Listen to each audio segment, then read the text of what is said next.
everybody, I'm Gosha from Cosmic Agency. I'm doing this amazing video now because I know it's going to be incredible with Deйл Hardър again. I already did one interview with Deйл. Deйл, hello.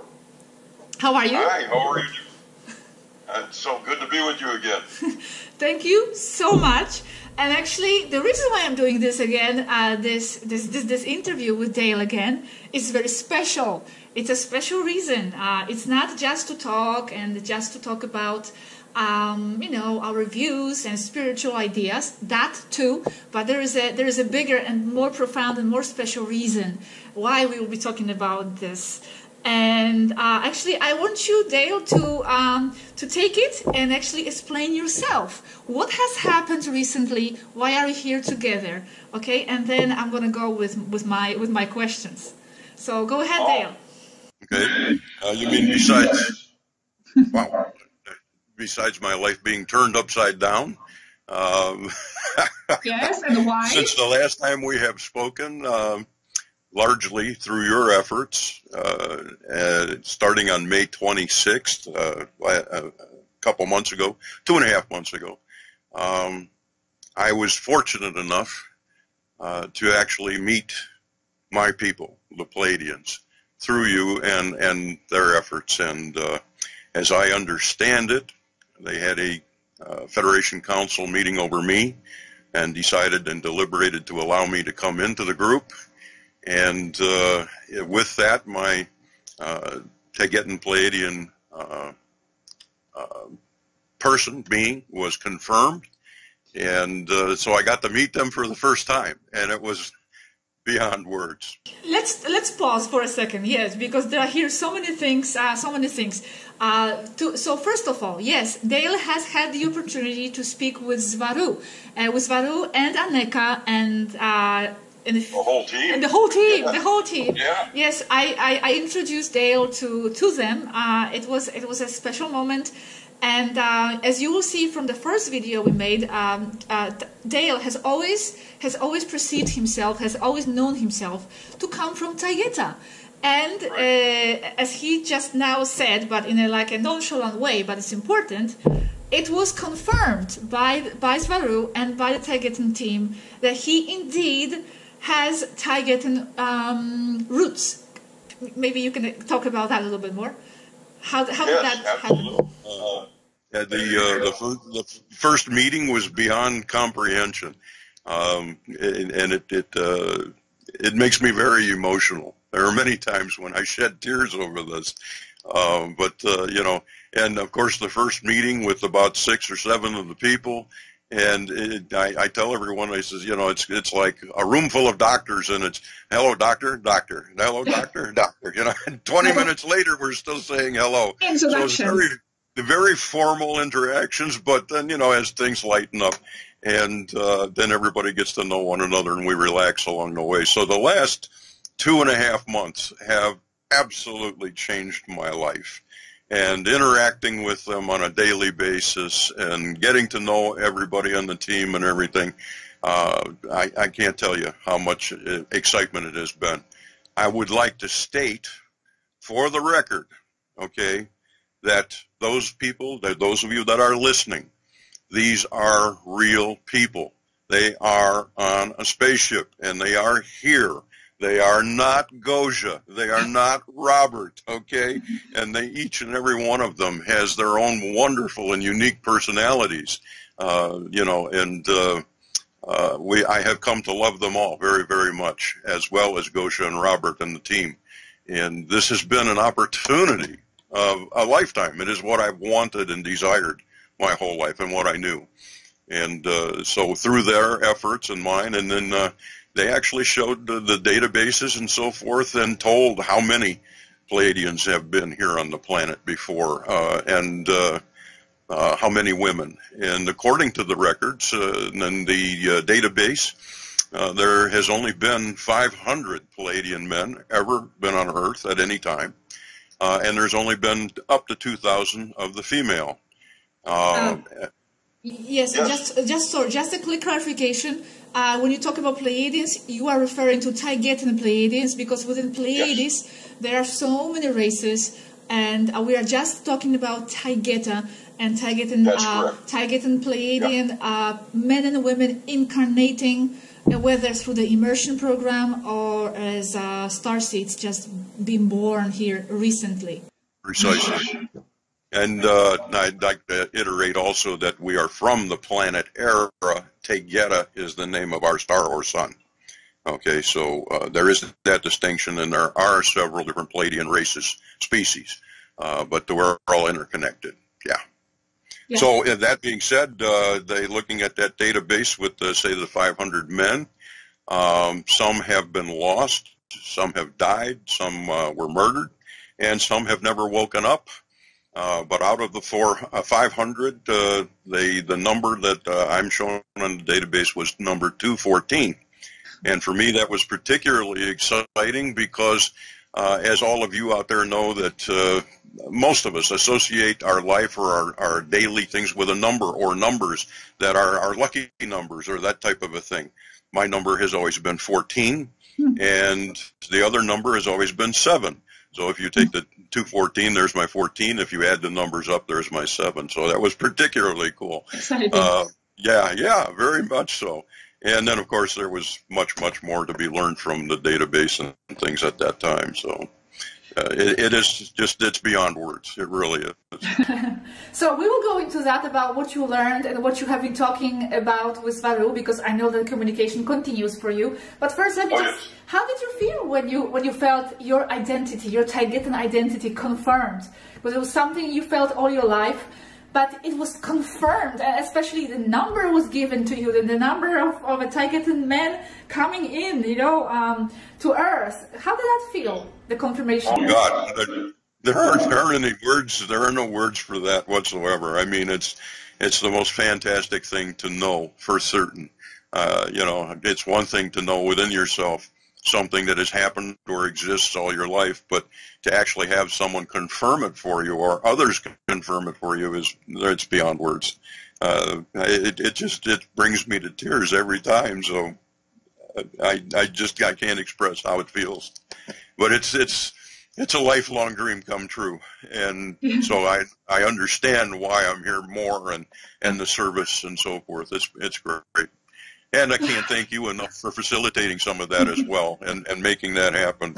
But just the thoughts of having the council convene over me is enough to blow me in the next year. So, yeah, and I realize that there are those out there that are also starseeds and feel that they too are part of this, and that may even be a better fit than myself. But to be confirmed as one of the Vanguard members, one of the early teams, that has been a life-altering change. And I thank the team, I thank S'varýu, I thank Anéeka and Brother Kellel. Believe me, it's beyond all words. Let me just maybe go backwards a little bit, explain how this happened, because just so you know, guys, I don't connect people actually with them. This is not my purpose to be. And me and Robert, we have been receiving so many requests. Please, I want to talk to S'varýu too, and me, everybody. Of course, I understand that, but it's not. We're not in the position, and of course, and also they actually, to be honest, don't have time to be interacting with the humans anymore. They actually have completed their massive contact phase, which will be explained in the next video. And why? So why did I connect Deйл? I do believe there is some kind of a otherworldly connection here, because I don't even read emails, and I read your emails just before the interview when you were asking about the interaction with me. I did the interview. I felt something is different here. And then after the interview, what happened was that they watched it. They watched the interview, and I talked to them about Deйл and about him suspecting, knowing that he is Taygetan. And as you may not know, one of their mission of those races, in this case Taygetan Pleiadian race, is to take care of their starseeds, is to bring them back home. So of course they were very interested in his story, and they were interested to confirm if probably he is or he isn't. And they, with their technology and their ways and interacting with Deйл, they have confirmed that. And Right. And yes, you are right. They were debating whether to interact, whether to communicate with you or not, because as I said, they don't really have much time anymore. They are very busy, and they organize the whole council. The councils are organized when they have something to discuss, and they meet in a group and they debate the issue at hand. So the issue of Deйл was debated, and they have come to the conclusion, and we have participated with Robert in that council, that it's okay to bring him in and to communicate, and that's how it started. Well, that and the fact that I guess I had gotten a little disheartened with a little bit of information, and the fact that I felt that they were going to pick up and leave, and so I actually climbed inside myself for a while. For a few weeks, I didn't want to talk to anyone, didn't want to go out. I was kind of depressed, the whole thing.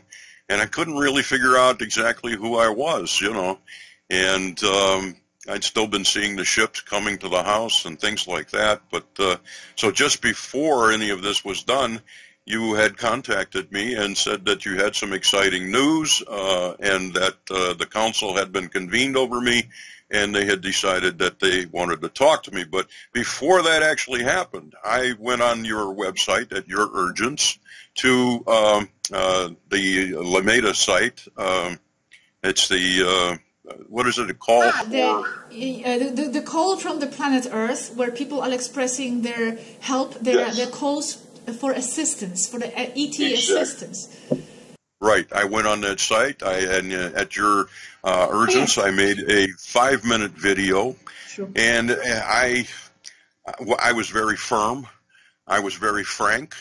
And I told my family in no uncertain terms what I thought of their interactions and also what I thought of the damn Prime Directive. And I say that because sometimes the Prime Directive is so unbelievably frustrating for them and for us. And so I made this video, and it was just about 2 days after I made that video and it was launched that I got the news from you, yes, that they had seen it, that they were very moved, and they decided, yeah, that's one of our own, we better bring him into this thing. And so that's when I got to meet them on the 26th, and like I said, that was life-altering. So sometimes dreams do come true. And, they do. Yeah, and you better be careful with what you fantasize about and what your dreams really are, because they might come true, and then you have to confront with that reality. Now, let me just ask you, so let's go into actually what it is that you are talking about with S'vарýу and what you are learning. I would like to ask you, what is it that you learned so far from S'varýu that has impacted you the most? Oh, you would bring that up. Okay. We talk of all manner of things, of course, and basically any and all questions, anything you can imagine, we discuss. But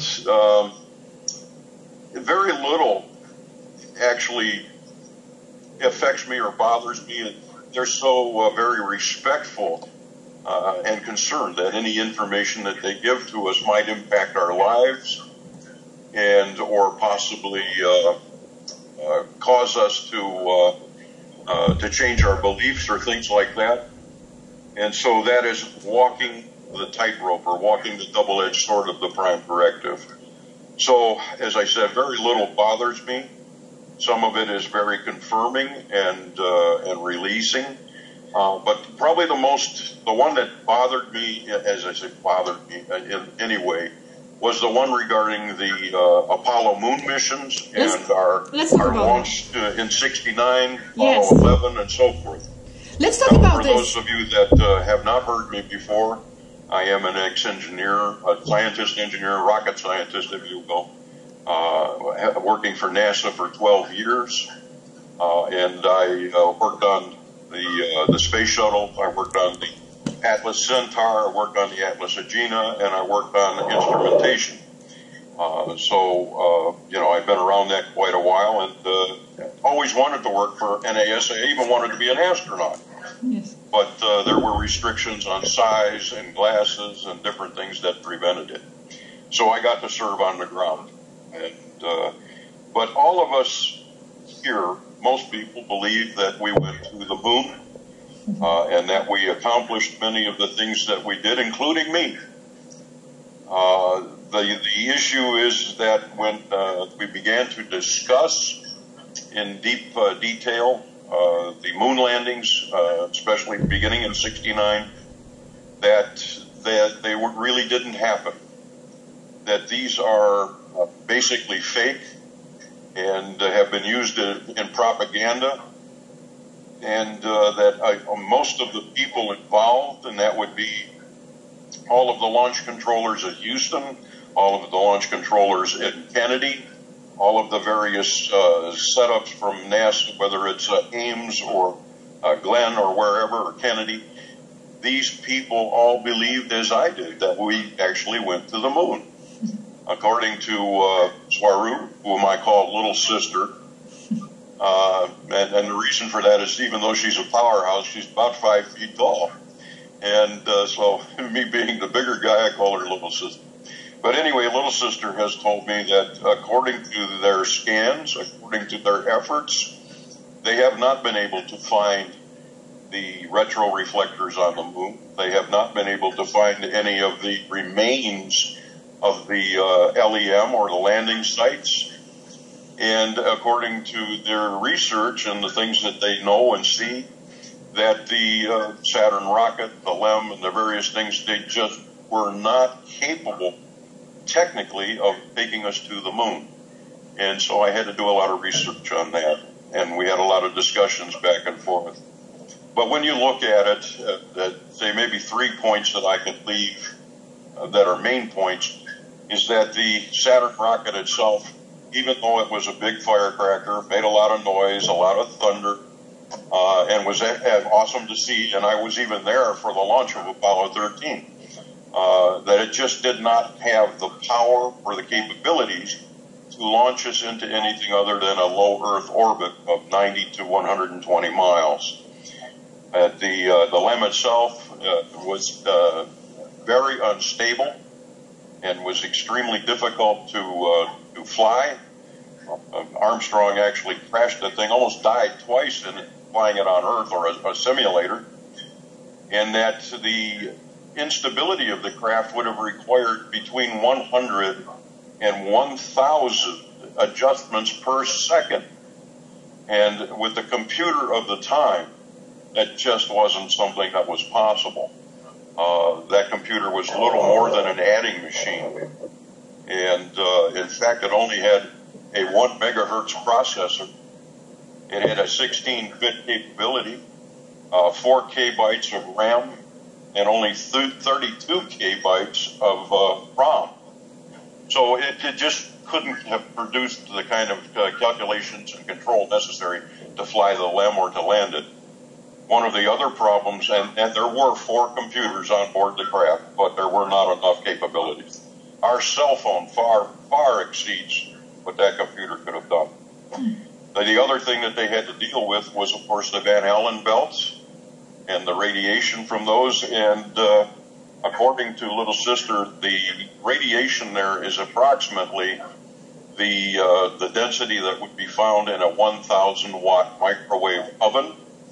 And they would have to travel through that belt not only for hours, but even up to days. And their explanation from NASA that they went up and around that is just not plausible. They basically would have been fried in about 10 minutes, both the astronauts and the electronics. So a lot of these things just don't add up. And yes, it affected me. It wasn't negatively, but it affected me from the standpoint that I had really truly hoped that humanity was a little more advanced than we had appeared to be. And that's the reason I felt bad about it. But other than that, as a scientist and engineer and otherwise, I could see where all of those things would be an issue. And so we remained open about that somewhat in our talks, but I have considerable doubt now that we ever went at all. Now, that's not to say that we don't have the technology today, nor is it to say that the secret space program that have existed for well over 75 years, they had the capability as well. But their purpose was keep the right hand looking while the left hand was doing something else. So that was the one that got me the most. And we have talked about some beauties, let me tell you. Yes, I remember you were sharing your concerns about that. It affected you personally, yes, because, you were attached to the story, and not just to the story just because of the story, but because you wanted to have this faith in humanity, you want to believe in the humanity's capacity to achieve something, like going to the moon at least.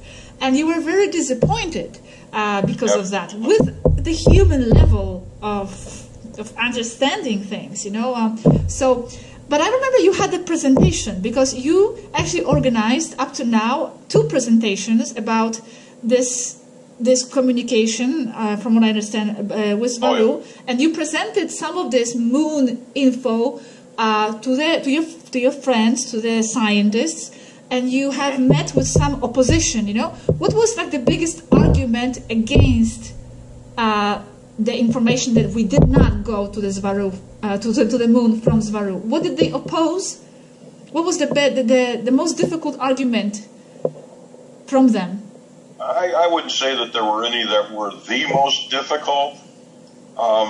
They were all kind of equally difficult. And again, it was those 3 major points that I brought out. Now, and because we use in government, because we use in religion, politics, et cetera, we use compartmentalization. And by using compartmentalization, they find it very easy to maintain secrets, between groups. So, as I said, even the controllers, even the launch people, everyone, we all thought that it was real. I was there. I saw it. But it was very well thought out. All of the little points were very well addressed. And so the little points tend to overshadow the bigger points that we didn't take, we took them for granted. And so when you put these bigger points out there under the microscope and start picking them apart, they become a little more evident. And there's a lot of room for discussion.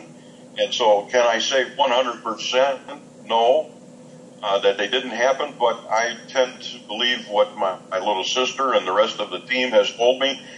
They're in a ship. They're in orbit. They've been there. They can tell us what we're seeing and what we are not. And now I'm going to shock you even a little bit more, because I want people to understand that the moon is not the moon. The moon is a space station. It is a biosphere that was a space station and so forth, and was capable of flight. It was built by a consortium with the Andromedans, and I believe she said the Umite, don't hold me to that one, but it was built between them, and it was badly damaged in the war at Tiamat. Yes. And so the moon had been moved into the Earth orbit, and it's basically a duck blind. And so things go on there. And what we see as the surface of the moon is actually a holographic projection. So there are projectors that are above the surface that project a surface of the moon back to us. And this is a 3D projection. And D is not dimension. It is density, referring to frequency. Everything, by the way, ladies and gentlemen, is frequency. It is not dimensions and so forth. It's not as you've been taught. It is a density. And the best way to explain densities to you is to say, for example, look at water.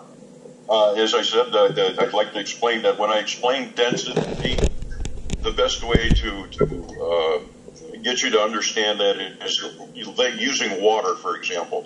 Water here in the third density, we can think of it as a frozen solid, as actually as hard as it can be.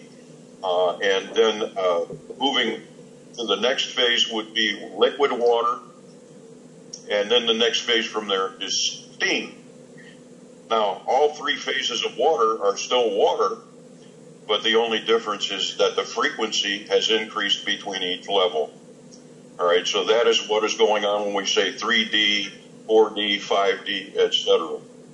So the Earth is a primordial 5D hologram, and the moon is being used to project the 3D holographic matrix on top of that. So we are a hologram within a hologram here. And that is how you can understand density levels. All right, our brothers and sisters are in the high 5D, and they have dropped down basically from the 7D, as I understand it, to interact with us here.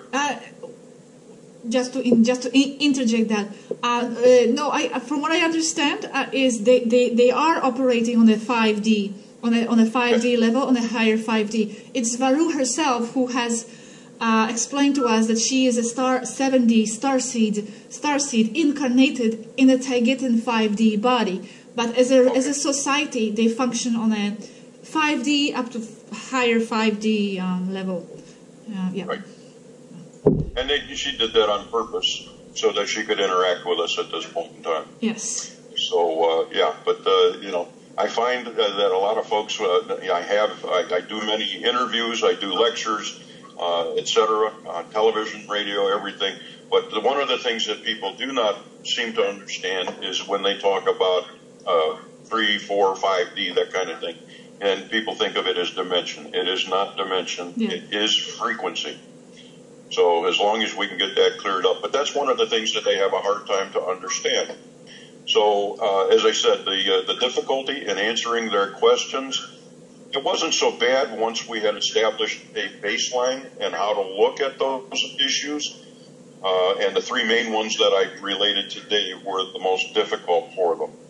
But in no case did I have anyone that was extremely negative or highly confrontational regarding this.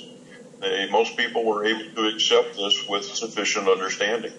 So I was quite happy with that. And these were capacity rooms and lectures over the last 2 months. So people have been able to accept S'vарýu's and Anéeka's information with ease, and I was very happy for that. Yeah. Just going back to the moon story for a second, you said you saw it launch. So if it never happened and you saw a launch, so where did it launch to? And was it empty inside? Basically, there was no one there. What happened? Because you are like an expert on the subject now. Yeah. When I was younger, my father worked for Terex General Motors. He was a top engineer.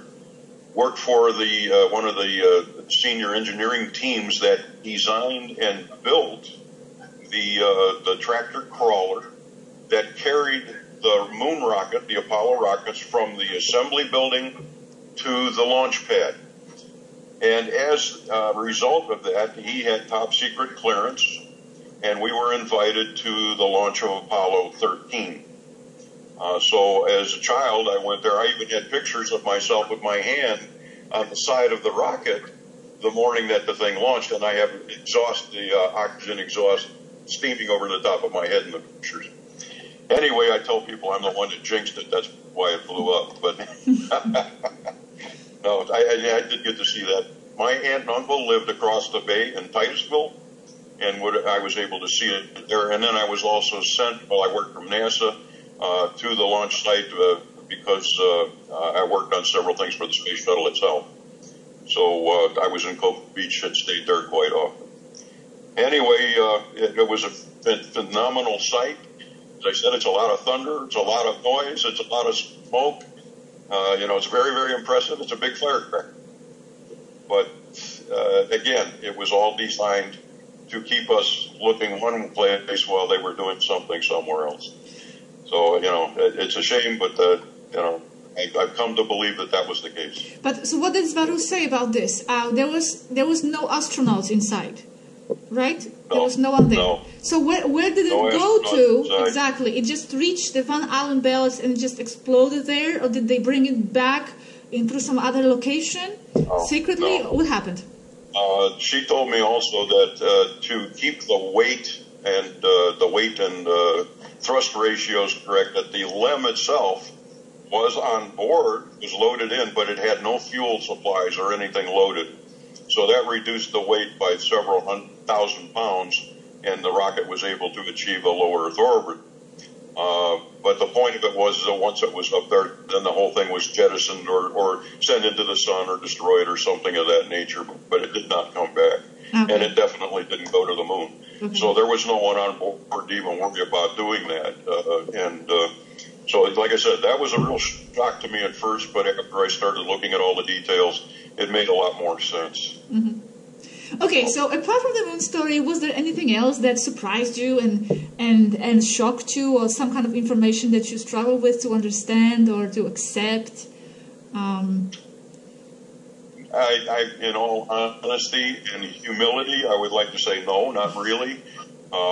In fact, if anything, my family seemed to be kind of shocked at what information I had retained, especially regarding our technologies and our craft and all that stuff, which I've known my whole life. But so it all fell into place for me. Everything fit.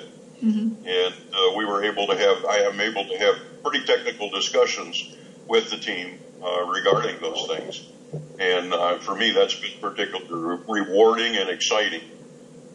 So, it just also reminds me once again how far behind, unfortunately, we are here. Yes. Yeah. So, yeah, I would have to say that was that was the greatest part of all, to be able to contact and connect on that level. Now, they have shared some pretty exciting information with us too. And as your videos bring to the people, these are just some of the things that we get to talk about. Gosha would be making videos 24/7 with nonstop, no sleep, no eat, and she still couldn't get out all the information. Yeah. There's just no way. But it's unbelievable. Now, they have even allowed, I assume yourself as well as myself, to ask friends and people that we know if they have questions. And they have been very, very forthcoming in answering those questions and helping people with things. That's not to say that they're not going to give you the information who's going to win the lottery and if your boyfriend's going to break up with you or that kind of thing. No, not this kind of information. No, questions of relevance and things like that, they do answer gladly. And so they've been very forthcoming in everything. And sometimes these are not the things we want to hear. They're gonna hit us right between the eyes, and they have given us many different things like that, especially information on the Titanic.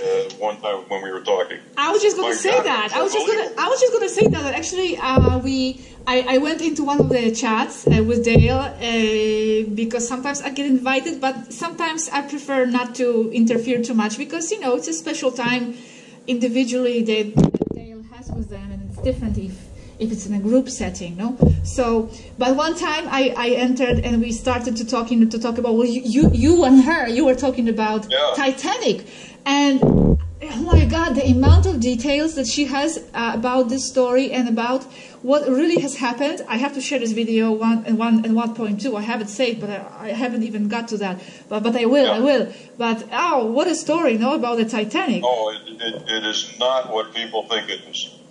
And the fact that the Titanic and the Lusitania are tied together. And I won't spoil it by telling that part of it, but when you do make a video on that, I think people are going to be amazed. And so once again, all I can say is follow the money. It is always, that's the truth in telling, follow the money.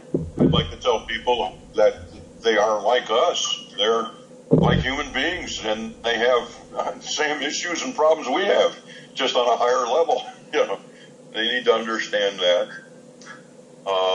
I think it's very, very important for people to finally wake up and stop just looking at the lights in the sky, but get interested, really interested in the crews and what they have to say, because they have been here and they've been trying to say hello for so many years. But what we have come across, the reactions in the Spanish world as well, that it has been welcomed. Of course, there are a lot of supporters, but there are also many so-called UFO investigators and channels who have been investigating UFOs and the whole phenomenon for so many years. But as S'vарýу said a few days ago, as soon as they hear that actually there is a crew inside and they have something to say, they panic and they start to attack and they start to, defame the whole thing, like it's not real. So we are stuck on that level of looking at the UFOs, and as soon as someone comes out and shares, actually, it's for me, it's so frustrating and so logical. If the UFO phenomenon is real and the UFOs are there and they can be seen from so close and it has been filmed and it has been recorded and it's documented, it's obvious that those ships are not flying there by themselves. Some of them are, but that's another story. Yeah? There is a crew inside. There are actually people behind the wheel, so to speak, and they are here to transmit something, not just to be seen. And they would like to get involved with the humans, but we are so stuck on that level. We are so afraid to actually accept that they have been wanting to speak to us. You know, there are people there in those ships. And like you said, many of them are just people, even though they are advanced and they are who they are with such advanced knowledge, but they are people. Like you said, with emotions, with their issues, sad, happy. You know, every day S'vарýу sometimes has a different mood. Sometimes she's happier, sometimes she's sadder. It's normal. Exactly. and they are so very overworked. You know, the amount of work that they have to deal with. They're in contact with less than 8 people on the planet, but there are so many things that they are watching over and being involved in everything. And it's amazing, and they are so understaffed. And at this point, they are the only Pleyadian craft in the quadrant. Taigetan the rest of them have been called home or on other deep space assignments, and so essentially our brothers and sisters in this ship are serving alone. And so this is a great deal of effort on their part. Now I know and I can hear everyone out there saying, why don't they just make contact? Why don't they just show themselves? When are they going to do this? When are they going to do that? I would like to make something perfectly clear. As a scientist, as an engineer, I have studied every aspect of UFOs my whole life. I have been involved in the UFO community most of my life. I've seen craft since I was a little child, and I've become rather dismayed, unhappy with, if you will, the UFO community at large, because as I see it right now, they are too busy worrying about who's written the latest book, who has the greatest posting, who's got the best position in the lecture, who's making the most money. This is an aspect of the UFO system that has become, making a living. It is not about following the UFO enigma or trying to find out who and what they are. It's more about proliferating their lifestyles. Mm-hmm. And there's a lot of infighting going on in this situation right now. This is precisely why I do not have a book. I do not have a website. I am not making any money on this, nor are you for that matter. Okay? If you make enough to make your rent, I would be surprised. Barely, yes. The point of it is that I don't think they want the truth. If they got the truth, if our people landed on the front lawn and said, here we are, they would no longer know what to do with themselves. There wouldn't be any purpose for the UFO community at large. Yes. Okay? So the prime directive itself is designed to protect them and us. And it's set up so that we have a modicum of disbelief maintained. Yes. They do not impose their will on us in any way. Ever. And, because of that, people are disappointed that they won't step in. They can't step in and straighten out our mess. They can help us. They can whisper in our ear. They can guide us if we ask.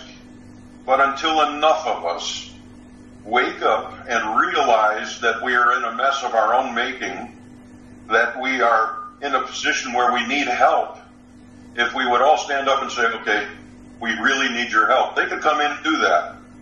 But we haven't given them the opportunity yet. And it is absolutely imperative that our viewers, that your friends, my friends, everyone understand this. This is why they're here. But, in a sense, I can see that they have become tired. They have tried and tried and tried. It's like SETI, for example. The reason SETI can't find our brothers and sisters is because they're right under their nose. All right? They do not use radio waves. They do not use frequencies of water and all these silly things that they're looking for.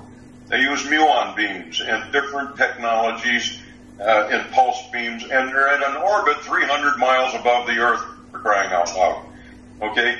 It's time that we started looking at the stuff under our noses. Mm-hmm. This is where we are. This is what we need. Now, we've got more than 56 to 60% of the people on this planet that are aware.